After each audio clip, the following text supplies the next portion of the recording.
You might not know, but there are a ton of shortcuts you can do on Adobe Premiere Pro CC that can make your editing a lot faster. Hey guys, this is Green Diamond here, and I just want to jump straight into all the different shortcuts you can do. So I have a little movie here. It only lasts like 40 seconds. I mean, look at that. And it took me like 30 seconds to edit because of these shortcuts. So I'm just gonna go right here and select all. So just right away off the bat, Control A, select all. Hit Alt because I want to copy it, and then just get it and drag it over, and that copies the selection you did, and you can just drag it wherever you want instead of doing the classic copy and paste. This is a lot faster in my opinion. So this is the clip right here, and I'm gonna try. See, look, this is the edited part, and I'm just gonna like take away all these editing stuff. Okay, so this is the raw footage, just the completely raw footage, no editing or anything like that. And so let's just start off right away with the Q and W. So if you go on the top right here on edit and then go down to keyboard shortcuts, this is where you can change all your shortcuts or your keyboard shortcuts, and this is how you do it. If you press and hold on the key, on any key, you can see what function it does. My Q can ripple trim previous edit to play ahead. What that means is, if I go right here, let's just say I want to cut right here. So on C, that's another thing. C is to go to the razor tool. Click on that, and then I want to select this, hit delete, press that gap, delete it to bring it all the way over here. I can do all of that. Let's press Z by just going over with this timeline, and then go to the point I want to make that cut. Press Q, and there you go. It cuts everything that comes before the timeline, and it brings everything back. So you won't have that black space like that. You won't have this little black space, so then you won't have to do like that. So it does all that in just one key press. The same thing goes for W. Ripple trim to next edit to play ahead. So it's the same thing except it does the opposite effect.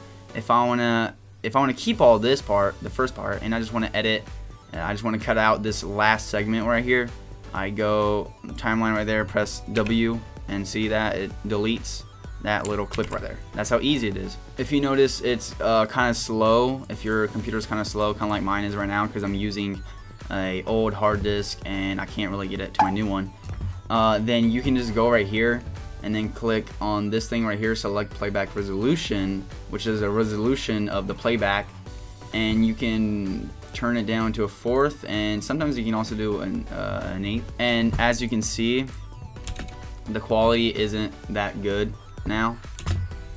Instead, if you do full, it's gonna start getting kind of slow now because it's on the high quality. It's better, but it kind of like stops every once in a while. So if you have it on a 4th, which I'm doing right now, it's kind of better.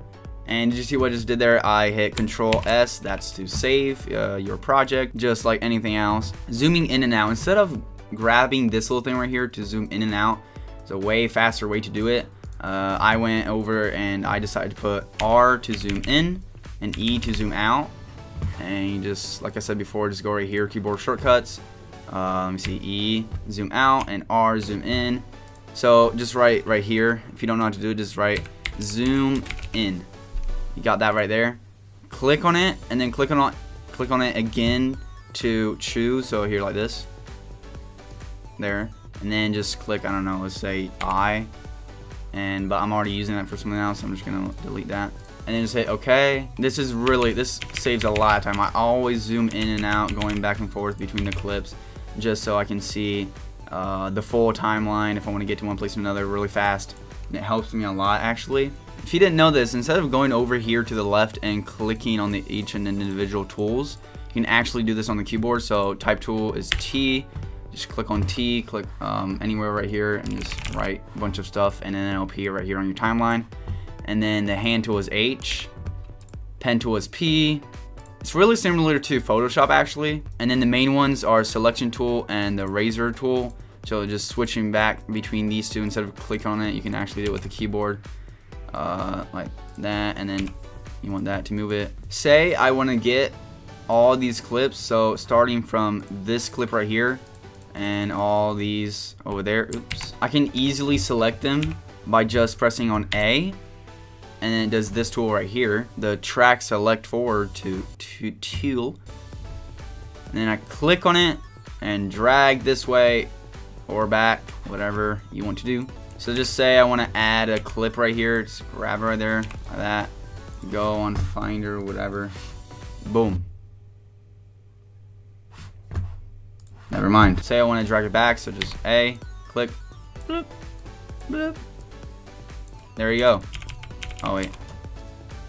Boom. See how I'm zooming in and out like all the time? I always use that. And say you have a bigger project, right? And you're like zoomed in right here working on this segment, and you just want to zoom all the way out to see the full timeline. Instead of pressing E like that, you can actually just press this, the backslash, and just bring you to the full timeline. This is another thing I don't see a lot of people do. The workspace, like I always see them have the default one. I think this is the default workspace.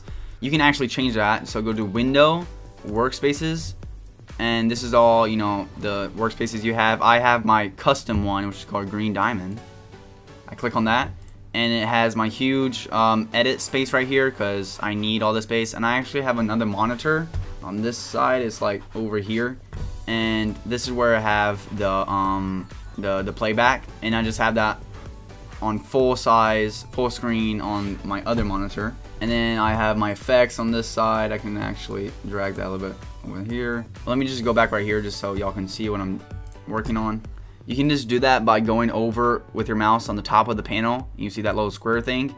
Click and hold, and you can drag it wherever you want. If I want it up there, if I want it over here, you can do it wherever you want. Over here, I have it on the other monitor. I just want to put it back right there. And then once you have your perfect, look at that, you can move all these. Once you have your perfect workspace, you can go on Window, Workspace, and then save as new workspace. And then like you go over and just write whatever you want to call it. If you're having a hard time editing because it's like slow as like mine is right now, it's really slow and kind of jumping from one clip to another. It's not so smooth. You can just go on the top right right here and go in sequence, and then render into out, and it renders the whole selection. Sometimes you have to wait a long time, but this is just because I'm using the old hard disk, which is kind of slow.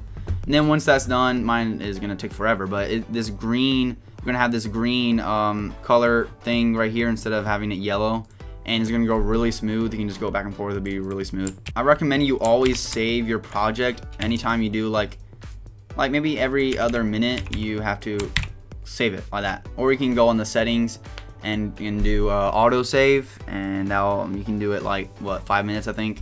You'll be good. Now these are just some of the keyboard shortcuts I use, and I'll probably have some more, but I just can't really think about any other ones I use. Write down in the comments if you want me to make another video showing you other keyboard shortcuts and just how to use Premiere easier and everything like that. And I think that's it for this video.